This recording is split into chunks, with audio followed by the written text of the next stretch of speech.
नमस्कार, मैं हूं संतोष कुमार और आप देख रहे हैं एचटी न्यूज़। दोस्तों, आज हम आपको एक ऐसी शख्सियत से मुलाकात कराने जा रहे हैं जिन्होंने अपने आत्मनिर्भर होने का सफ़र आज से 5 साल पहले शुरू किया। हालांकि 5 साल पहले जो सफ़र उन्होंने शुरू किया, उस सफ़र को बीच में कोरोना ने ब्रेक भी लगाया, लेकिन उन्होंने अपने सफ़र को कोरोना के बाद एक बार फिर जारी किया और आज उन्होंने एक अपना छोटा सा मुकाम कानपुर में हासिल किया हुआ है। जी हाँ, हम बात कर रहे हैं नुपुर खंडेलवाल की।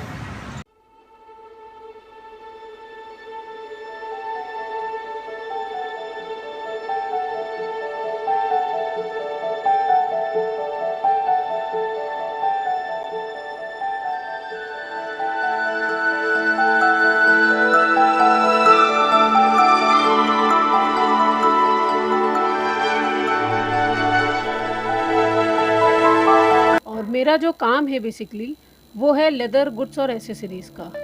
इसकी रेंज बहुत बड़ी है गुड्स और एसेसरीज़ की, लेकिन मैंने जो प्रोडक्ट्स चूज़ किए हैं वो उसमें लेडीज़ हैंडबैग्स हैं, जिसमें लेडीज़ टोट बैग्स हैं, स्लिंग बैग्स हैं, मेन स्लिंग बैग्स हैं। एक तो ये आर्टिकल हो गया। उसके बाद जितना हमारा कॉर्पोरेट गिफ्ट में आता है वो पूरा सेगमेंट मैंने लिया हुआ है।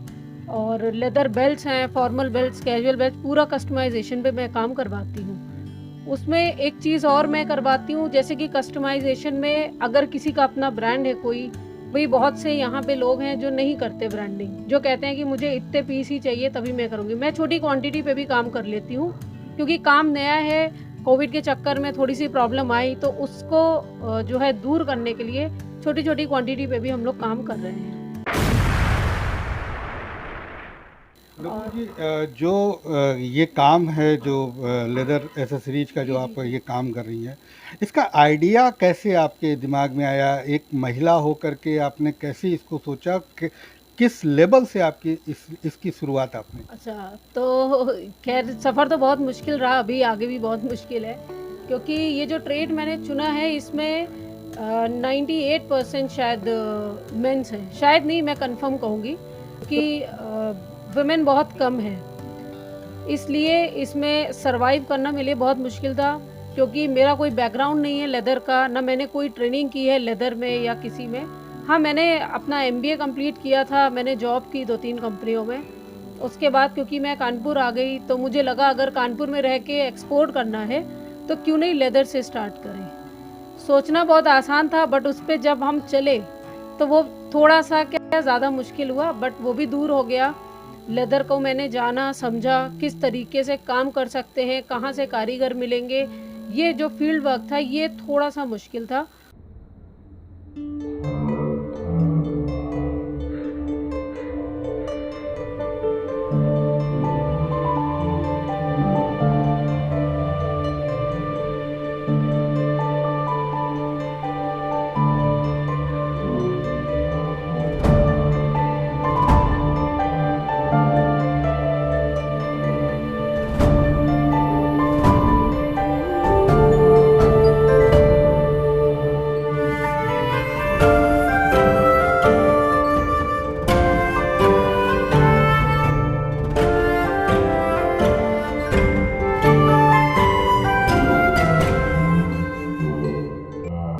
इतने बड़े बड़े जो लेदर के कारोबारी हैं, यहाँ पे जो मैन्युफैक्चरिंग का काम करते हैं, उनके बीच में अपने आप को इस्टेब्लिश करना, आपको नहीं लगा कि आप एक तरीके से मधुमक्खी के छत्ते में जो है आप पत्थर मार रही हैं? नहीं नहीं, मुझे नहीं ऐसा लगा, क्योंकि भाई उनका जो सेगमेंट है वो अलग है, उनके कस्टमर अलग है, मेरा सेगमेंट अलग है, मेरे टारगेट कस्टमर्स अलग हैं। वो कुछ और बना रहे हैं, मैं कुछ और बना रही हूँ। ऐसा तो है नहीं कि आज अगर कोई चीज़ मैं बना रही हूँ तो सेम चीज़ वो बनाएंगे। ना तो मुझे किसी का कॉपी करना है कि आज उन्होंने ये वाला लैपटॉप बैग बनाया है तो मैं सेम ये बनाऊँ। ऐसा नहीं है, मुझे कुछ अलग करना है, तो अलग के चलते मैं इस काम को कर रही हूँ। सबसे बड़ी चीज़ होती है कोई भी काम की शुरुआत करने के लिए एक पूंजी की ज़रूरत पड़ती है।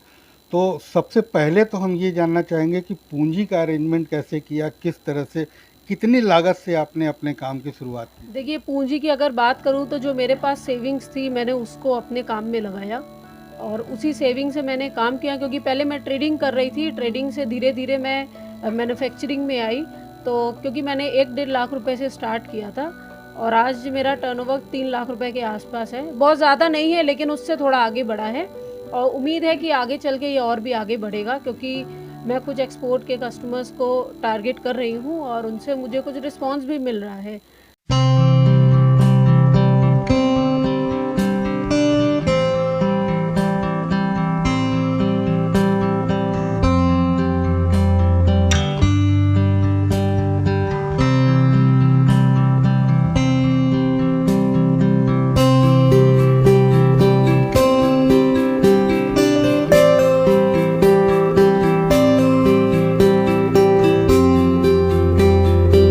नूपुर जी, एक नए एंटरप्रेन्योर के लिए जो है वो सबसे ज़्यादा अगर दिक्कत की बात आती है तो वो कहीं ना कहीं बायर्स की होती है कि हम बायर्स कहाँ से खोजें, हमें नए लोग कैसे मिलें, हमें जो बायर्स हैं, बड़े बड़े बायर्स हैं, वो कैसे मिलें, तो उसको कैसे आपने टारगेट किया? देखिए, ऐसा होता है कि जब हम काम करने उतरते हैं तो हमको सारे रास्ते, अगर हम सही रास्ते चल रहे हैं तो सब रास्ते दिखते चले जाते हैं। अगर हम गलत रास्ते चल रहे हैं ये सोच के कि जैसे अभी आपने बोला कि मधुमक्खी के छत्ते पे पत्थर मारने जैसा, अगर हम उस हिसाब से काम करेंगे तो हम सिर्फ छत्ते पे पत्थर ही मारते रह जाएंगे, हमको आगे का कुछ रास्ता नहीं दिखेगा। तो जैसे कि मैंने आपको बताया, मैं सैम्पलिंग भी करवा रही हूँ, काम भी कर रही हूँ। लोगों से आप मिलिए, उनसे बात कीजिए। आप ये मत सोचिए कि आप कोई चीज़ बना रहे हैं, अच्छी बुरी वो सेकेंडरी है। आप उसको लेके जाइए, लोगों से मिलिए, उनको अपना रेट दीजिए, कम ज़्यादा उसका डिस्कशन भी बाद में हो जाता है, लेकिन सामने वाले को पहले आपका प्रोडक्ट पसंद आना चाहिए।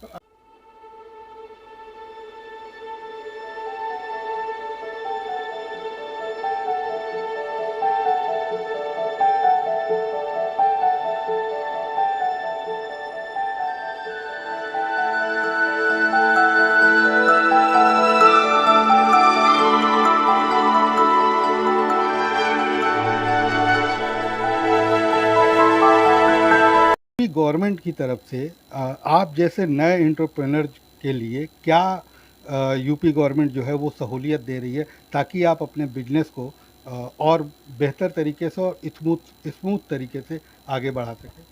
देखिए, अगर मैं यूपी गवर्नमेंट की बात करूं तो सुविधाएं तो वो बहुत दे रही है, एक नहीं 1000 सुविधाएं दे रही है। लेकिन दिक्कत ये है कि जो नए एंटरप्रेन्योर हैं, जैसे कि हम हैं या मेरे जैसे और भी लोग होंगे, जब तक उनको यही नहीं पता होगा कि उनके लिए सरकार सुविधाएं क्या दे रही है तो वो इस्तेमाल क्या करेंगे। जैसे कि मुझे ये पता चला कि सरकार भाई आपको सब्सिडी दे रही है, अगर आप लोन लेते हैं तो आपको उस पर सब्सिडी मिल रही है, तो लोन चुकाने के लिए आपके पास लोन भरने का भी तो सिस्टम होना चाहिए ना, कि आपने 10 लाख रुपए ले लिए सब्सिडी के चक्कर में, आपके पास जब काम ही नहीं है तो आप उस लोन को चुकाओगे कैसे? एक तो ये चीज़ हो गई। दूसरी चीज़, कुछ स्कीमें ऐसी होती हैं सरकार की जो डिपार्टमेंट में आती हैं और जो जान पहचान के लोग उनके होते हैं वो लेके निकल जाते हैं और हम लोग जब पहुंचते हैं तो पता चलता है स्कीम ख़त्म हो गई या वो आई नहीं थी, अब वो अगले साल आएगी। तो ये सब चीज़ें जो नए एंटरप्रेन्योर हैं उनके सामने ये सबसे बड़ा चैलेंज है आज के समय में। जो सरकार कहती है कि आप अगर काम करेंगे, आपको हम जो बड़े कंपटीटर्स हैं उनके साथ आपको हम लड़वाएंगे या उनके बराबर खड़ा करेंगे, वो तभी हो सकता है जब डिपार्टमेंट में लोग सबके लिए बराबर चीज़ रखें। जैसे कि कई बार होता है कि आप सरकारी डिपार्टमेंट में जाते हैं, आप उनको अपना नंबर दे के आते हैं, नाम लिखवा के आते हैं, सब कुछ करते हैं, लेकिन होता क्या है कि जब वो स्कीम आती है तो वो उनको मिल जाती है जो उनके जान पहचान के होते हैं या उनसे उनका कुछ लेना देना होता है। बहुत क्लियर बोलूँ मैं, तो इस चक्कर में क्या होता है वो स्कीम हमारे पास नहीं आती। लेकिन बस एक दिक्कत ये है कि जो स्कीम सरकार देती है उससे हम लोगों को अवगत ज़रूर कराना चाहिए कि भाई ये स्कीम है, अगर आपके हित में है तो आप इसका लाभ उठा सकते हो। इससे ये अगर चैलेंज है, जैसे मैंने आपको बताया कि अगर 10 लाख का लोन मुझे लेना है, अब उसमें मुझे सब्सिडी मिल रही है, तो वहाँ पे अगर हम बैठेंगे तो ऐसा नहीं, उसका भी कोई ना कोई निष्कर्ष निकलेगा कि कैसे हम चुकाएं इसको या कैसे टुकड़ों में लोन लें, क्या कर सकते हैं। तो ये सब चीज़ें हैं जो हम लोग के लिए एक बड़ा चैलेंज है।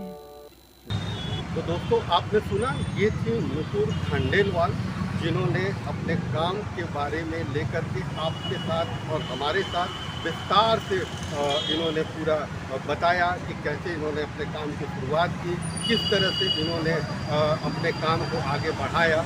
तो दोस्तों फिर हम अगली बार फिर मिलेंगे एक नई शख्सियत, एक नए एंटरप्रेन्योर के साथ। तब तक हमें दीजिए इजाज़त। नमस्कार।